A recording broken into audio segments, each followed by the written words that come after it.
Hi, everyone, and welcome back to the Leader in You podcast brought to you by EMC Leaders. My name is Polina, and I'm so excited to be here today. I co host this wonderful podcast with the amazing Dr. Lola Gershfeld. Welcome, Dr. Lola.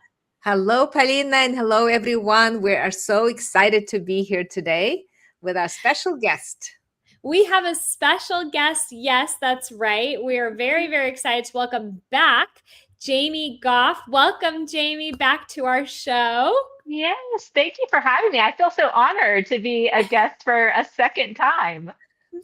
Well, we got such great feedback from our first recording with you, our first podcast, and people felt like they really enjoyed the conversation. So we're very excited to bring you back. Before we get started on today's topic, which we are very excited to be talking about, something that's very important and a special event that's coming up very soon, where Dr. Lola and Jaime Goff will be speaking together on stage at. Tell us a little bit about yourself, Jaime, and how you got into the world of organizational development and, using the emotions to create connected relationships and a thriving environment at the workplace. Yeah, absolutely. So, I actually started my career in the world of psychotherapy. And so that's really where I first learned about, the importance of emotional connection and attachment theory, and was trained in some attachment-based therapies in my work with couples and families.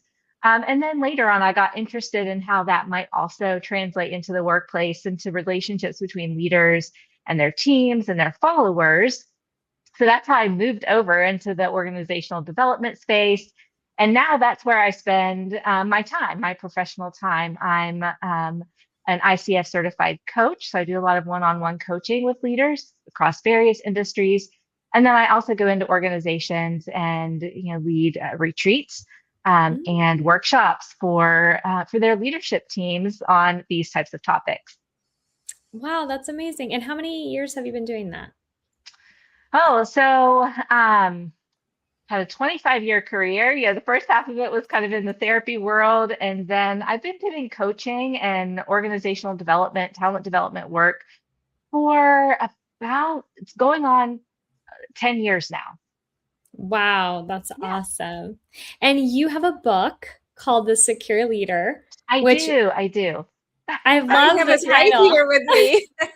I loved your book. Thank you so much for sharing that with me. Yeah, absolutely. Yeah, I love the title. In fact, I was having a conversation yesterday with my oldest daughter, who's currently in Mexico on a trip for work. And, a family member reached out to me recently. It was just like sharing how she was just really worried about my daughter, and like she was going through some tough times, and she has a very big presence online. And it was so interesting. I shared with her that if I didn't have a secure relationship with her, and I didn't have a securely attached bond, then I would be worried, right? Because it's like, that's where those fears start to speak really loud when we have that insecure attachment in our relationships. And it can be at home. It can be, of course, that this applies everywhere, but specifically we talk about work here, but it is so true. I think it starts with a secure leader. And that's I see myself in conversations that I have with people I work with my mom, with my family, with my kids, is so much more effective and a lot more calm because I am secure. I am that secure leader, and I'm kind of leading all these different people in my life in a secure way. And that has made such a difference for me. And so I really love that title. Thank you. It's so nice. So we were looking through different parts of your book. Of course, Dr. Lola loves your book. And Mom, if you want to chime in at any moment, I will pause for you to say something. But I want to just say that we were looking at the correlation. Like, you do have a lot of similar things that we teach here on the podcast.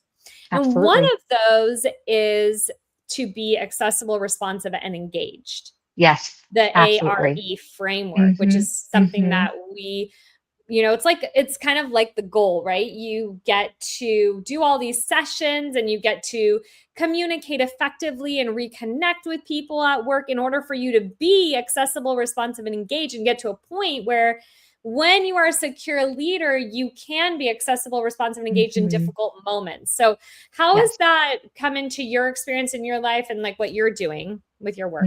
Yeah, absolutely. And, we talk about, I start with my book talking about the secure leader. So, that individual leader and how they go about building, how they can go about, earning more security in their own life and in their relationships. And sometimes, I think people think, oh, all I have to do is internally regulate myself, right? Like learn to regulate myself emotionally, kind of keep my thoughts and feelings separate. And then I'm showing up as, kind of confident and secure. But that's not really what it's all about. And you all know this, right? That's part of it. But you can't really have that in an authentic way without having secure, authentic, accessible, responsive, engaged connections with other people.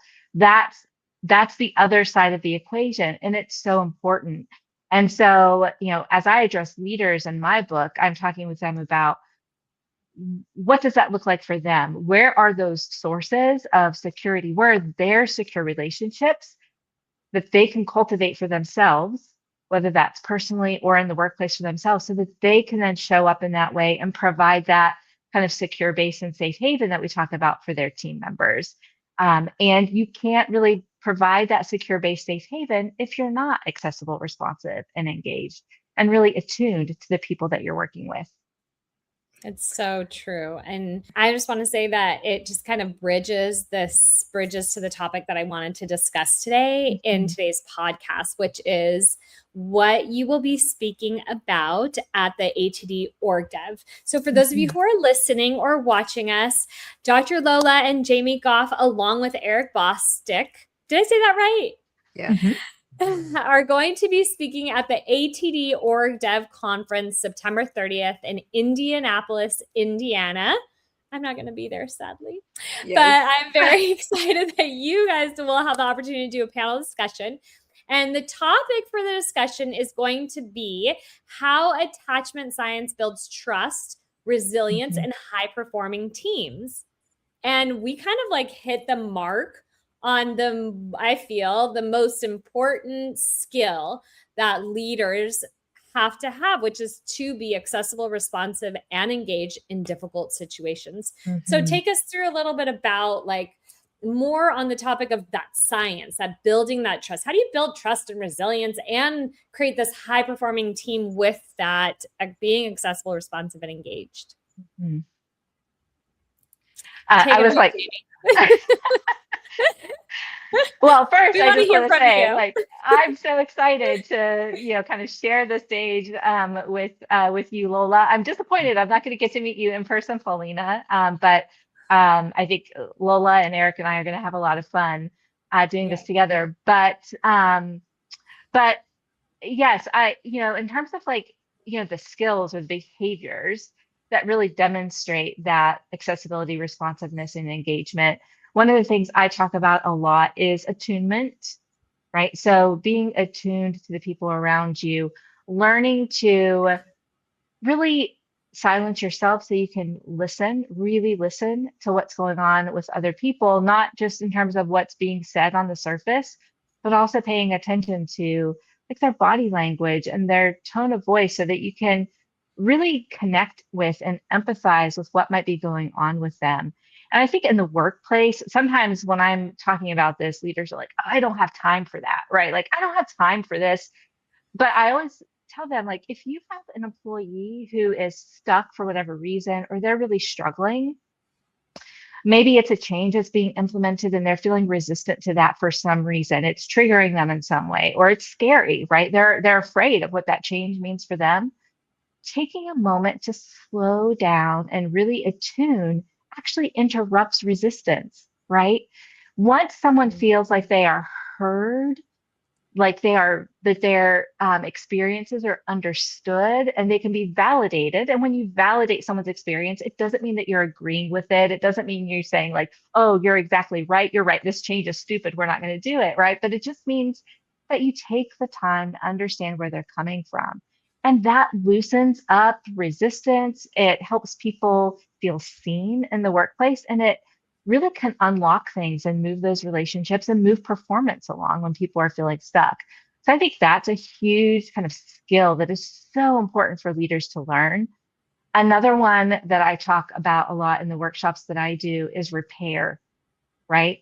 Because we all miss it, right? Like as much as we try to be attuned, there are times when we just aren't because of what's going on in our own lives, because we're hungry or distracted or tired or whatever it might be. Sometimes we just miss those emotional messages that people are sending to us. And when that happens, one of the best things you can do is recognize it doesn't mean you're a terrible human being, right? It just means you're human. We all miss things. We all disappoint other people. But taking the time to say, you know what? I'm sorry. Like I was busy, I was distracted, and you needed some attention from me, and I didn't give it to you in that moment. That's a repair. And so that's another big one that I talk to leaders about. And those, I think, are two things that you don't always hear in like leadership development training, right? Is the importance of attunement and the importance of repair. So I'll stop there. I'm sure Lola has some Yes. other great ideas that she would share too. Well, first of all, I completely agree with you. The ARE framework gives us a Mhm, good guide for mhm, leaders to understand what does it mean to be a secure leader. And I mhm, want to stress out it's not just accessible, being accessible like having an open door policy. It is about accessible means emotionally accessible. Like I like mhm, the word attunement. Attunement is mhm. very good word because you're not only attuning to the other people, you have to attune to yourself Yes.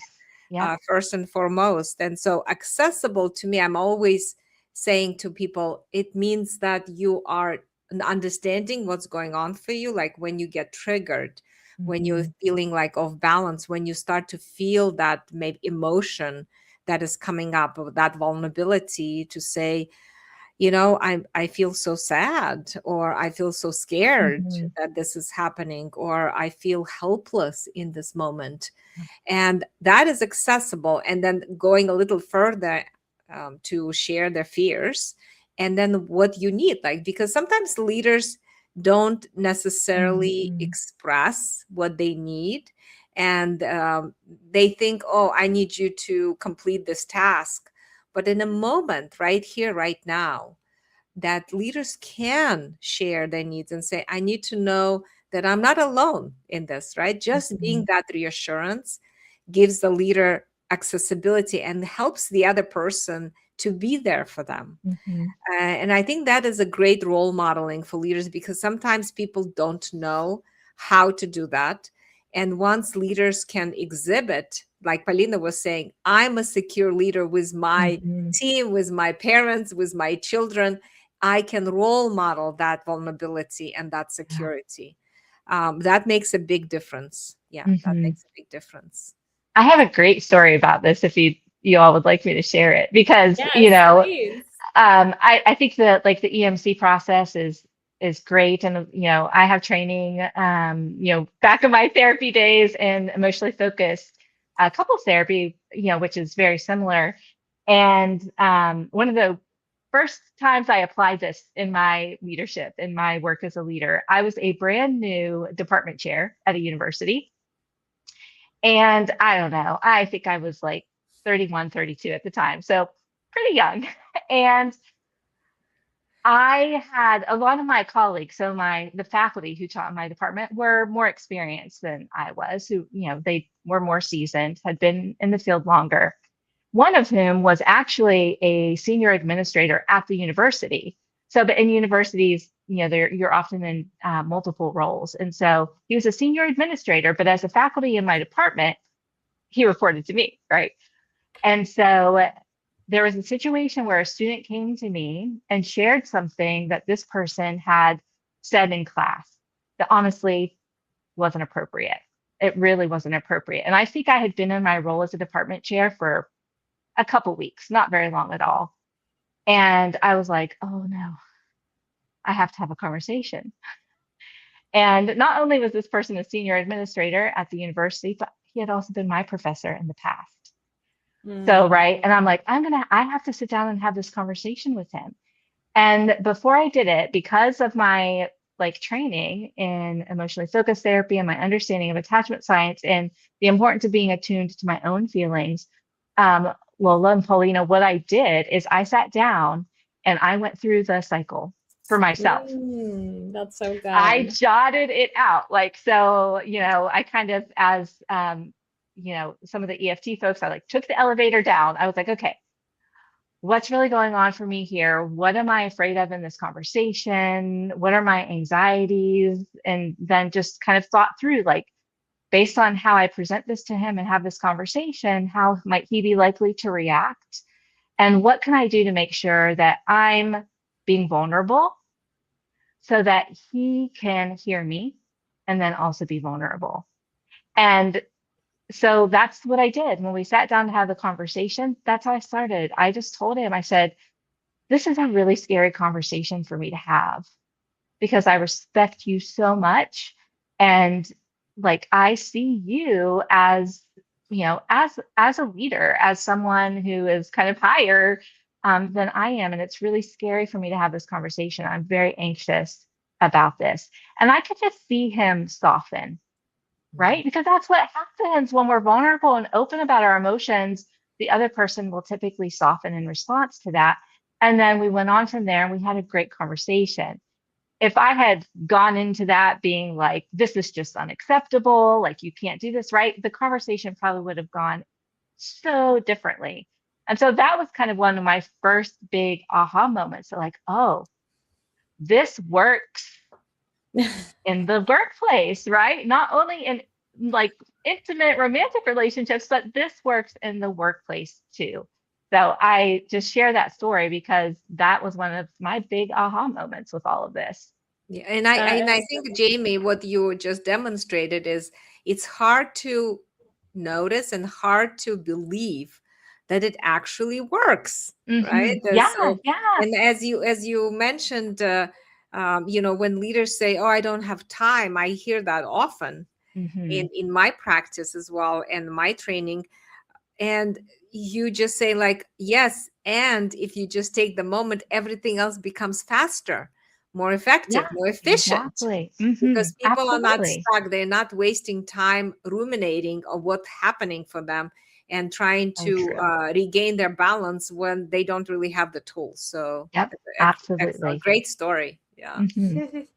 I love it. Yeah, thank you so much for sharing. Actually, it kind of answered what I was going to ask you next, which is if you have a client, for example, or like, an Hmm. employee, and you see that one of the things that you said at the beginning of the podcast was like you really want them to be attuned to others, right? But I Hmm. do notice that people that are really stuck and struggling and not even really sure about emotions, haven't had any experience with talking about emotions, haven't had any exposure to any of this kind of conversations, Yeah. can be very, very difficult for them to even be attuned or to have that empathy for Yeah, others. absolutely. And I think that, like, really, I was going to ask, how do you go about working with people that are so closed off and it's like an Hmm. immediate no? And what I'm hearing from the story is maybe that the other person may be involved in a conflict, or whoever is more available, or more able to be open to being vulnerable first, would then allow Hmm. the other person to like soften. But are there ways that you actually go Yeah. about, you know, kind of breaking down that Hmm. fear or that wall and creating that safe space? Yeah. I think at the workplace, so when you're talking to like, leaders, right, they want some evidence.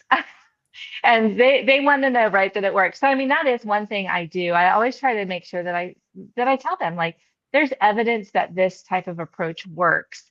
And even if we're not talking about like the EMC process or attachment, most people understand what like emotional intelligence is. So sometimes I'll start there.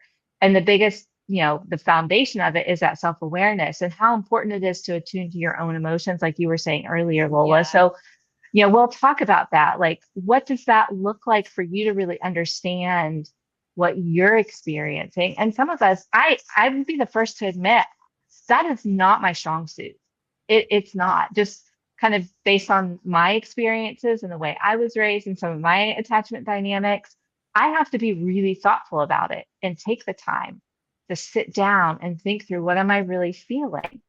And you know, I often will recommend some sources and resources that have been helpful to me and kind of putting more language around what I'm experiencing and going deeper than just mad, sad, you know, glad, that type of thing. Um, just to help them connect to that. So I'll often lead them through some like exercises or experiences where I try to help them, you know, in the moment, like when's the last time you like were really upset at work? And then we'll kind of work down through the levels of emotion to try to get to where they were experiencing that. And then oftentimes I have to help them along the way because again, a lot of people don't have a great emotional vocabulary. Yeah. I That's really remember, I remember working with several people. I remember very clearly this team that I was working, and this person was a production manager. So he really had I guess, a bad experience of sharing his vulnerability. And Mm, he would come to our sessions, and he would sit like across this long conference room table, like on the other side, like as mhm, far as possible. And he would tell me, like, I would say, like, what's, how's it going, what's going on. And it almost felt like he mm, wanted to share, but he was so afraid. And one time he told me, you know I don't know, I'm afraid to share this with mhm, my colleagues or my team members, because I shared it in the past and it was kind of like used against me in some mhm, way. So that's always very difficult for people. It's a very yeah, risky, right? mhm, Risky experience that we mhm, asking people to do. And yet I felt the longing, right? Because they have the longing mhm, to connect with their direct report. They have the longing to connect with their colleagues, but they get so hurt in that moment. So what we had mhm, to do, we had to process what happened to yeah, him for that, in that moment, how difficult that was for him. And once he understood his emotions, and sometimes I even call out the names if people like don't want to reach out, and Pauline, you do that. I say, like, did you feel helpless? Did you felt hurt? And it made mhm, sense that it would feel like so abandoning or rejecting for you or embarrassing for you.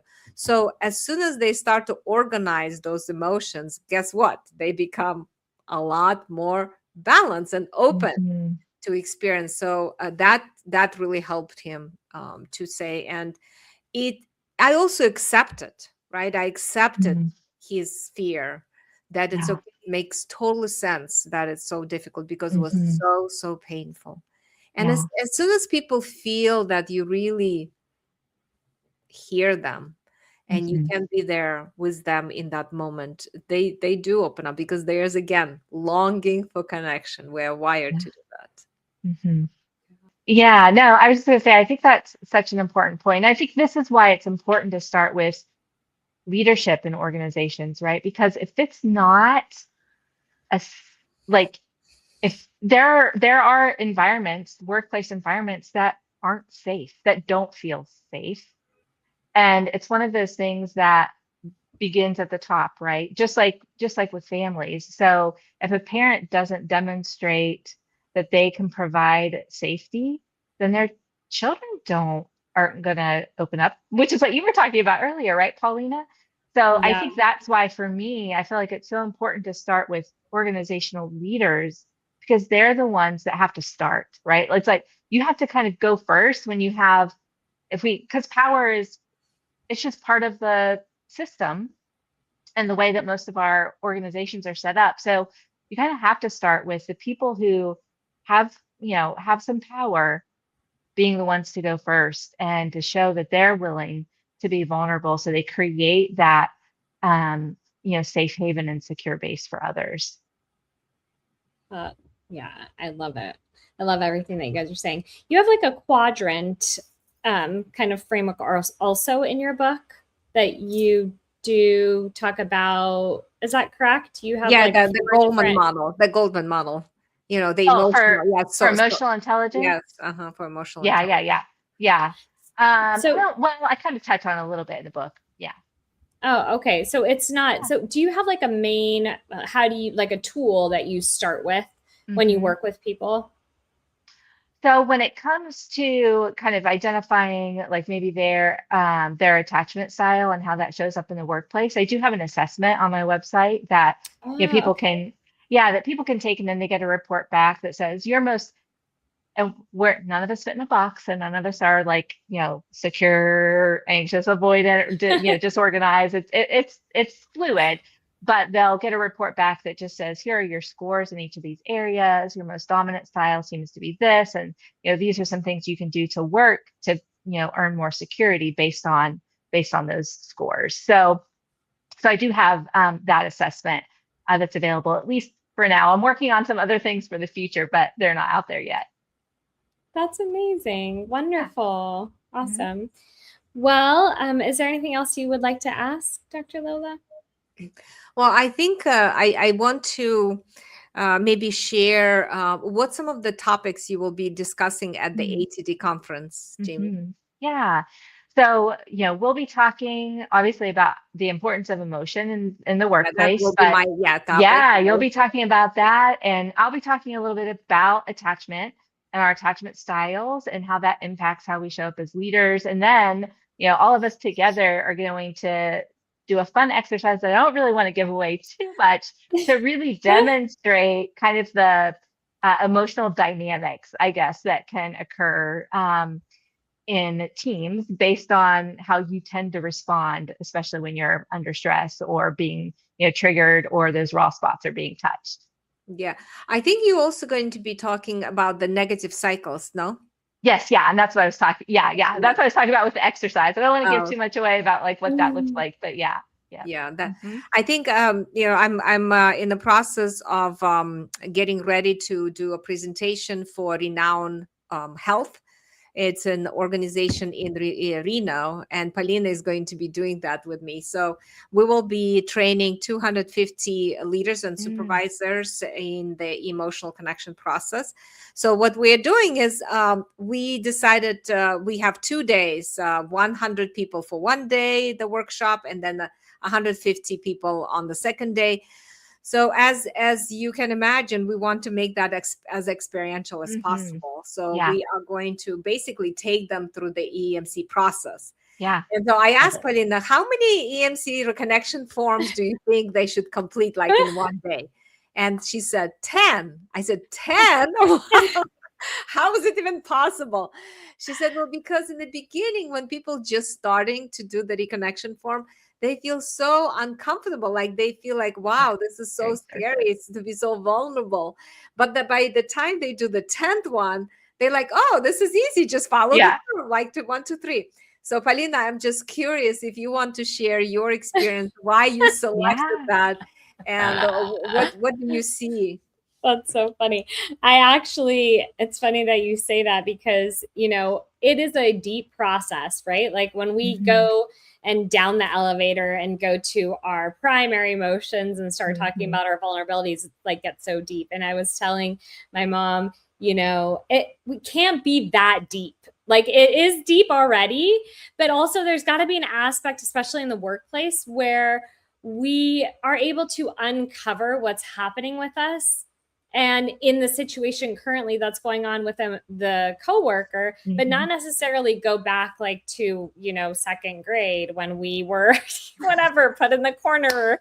you know we can maybe have an experience of that same pattern and then realize maybe in the moment that pattern came up, but it doesn't have to be like Hmm. the entirety of the Right. process. Yes. And so that's what I was sharing with Dr. Lola, that I think that if we just like kept it to answer the questions, so you're just really shedding a light to what's going Yeah. on, because so many people just like hide so much of what they're actually feeling. They feel so Hmm. ashamed, they feel scared, they feel like they're going to be judged, their fear of being judged, or maybe seen in a way they don't want to be seen, or perceived Hmm. some way, or mocked or criticized, whatever. All of those things come up for us, and so we really diminish and minimize how we are experiencing a Yeah. conflict or a situation at work. So I feel like, well, we could go through the 8 questions and we can answer them in as light of a way as possible, but still bring light to it so that Hmm. it is not so heavy to experience. And that's why Yeah. I'm like, well, if they can do it the first time and then realize it isn't really that deep, then it becomes more of a habit to turn to that process when you communicate. And if you do, I always am like such a big believer in like micro habits, right? What are those micro habits that we're doing every single day that create this big, great, goal of ours? So if we are slowly changing that language and every single day kind of turn to the form, answer the questions on our own to help us organize what's going on. So then just like you said, we can go and have a difficult conversation that's a lot easier. Then, hey, like that's a great step. That's a great tool. It's a journaling process. It's a technique. And it's also a form you can use when you're having conversation with someone that you have a different conversation with. So that's how I see it. And I think, like I tell my kids and like I tell, everyone that I deal with, like, maybe funny, to do a form or whatever, but I think it's great. It's just like a great way to organize something that can be really, really complex. It doesn't have to be that complex, maybe if it's not that complex, then it will be a lot more accessible to people, and duplicatable, and people would be much more open to this process and much more excited about having these kinds of conversations. Most people in this world are withdrawers. We want confrontation, but most of them are withdrawers. We shut down, and even internationally, right? We see that across cultures too. They stay quiet, they keep to themselves, they don't share their feelings, emotions are not allowed at work, all those things. So can we bring light to that in a way that's like simpler and not so intense for people? And I also see it as like we're teaching them a dance. Right? Like Johnson's analogy. Like the tango. Interaction is like a dance. Emotion is the music of the dance. So I feel like we are teaching them the steps to a new dance.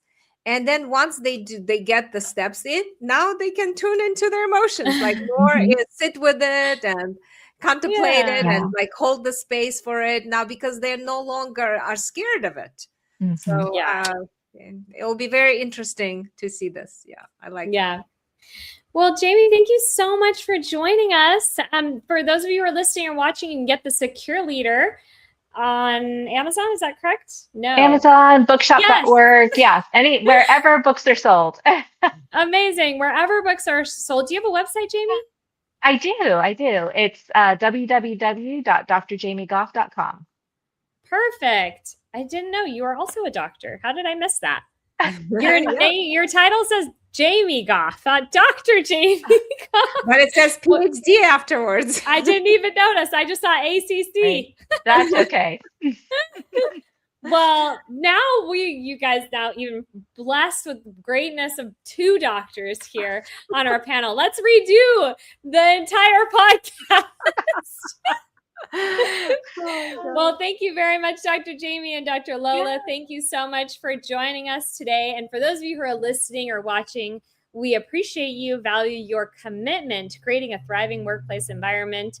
For more information on the EMC process, please go to emcleaders.com. We will see you at the Org Dev Conference, September 30th at Indianapolis, Indiana. And make sure to check out the panel, Dr. Lola and Dr. Jaime. And Eric, is he also a doctor? Not yet. No. Not yet. But he will be at our podcast next week. So we will be interviewing him. Anything else, ladies, that you'd like to add? Well, I want to say thank you very much, Jaime, for joining us today. It's always such a pleasure to talk to you, and I look forward to seeing you at the ATD Org Dev Conference very soon. Yes, likewise. Thank you for having me. Yeah, thank you so much, and we'll see you next week. Bye. Bye. Bye.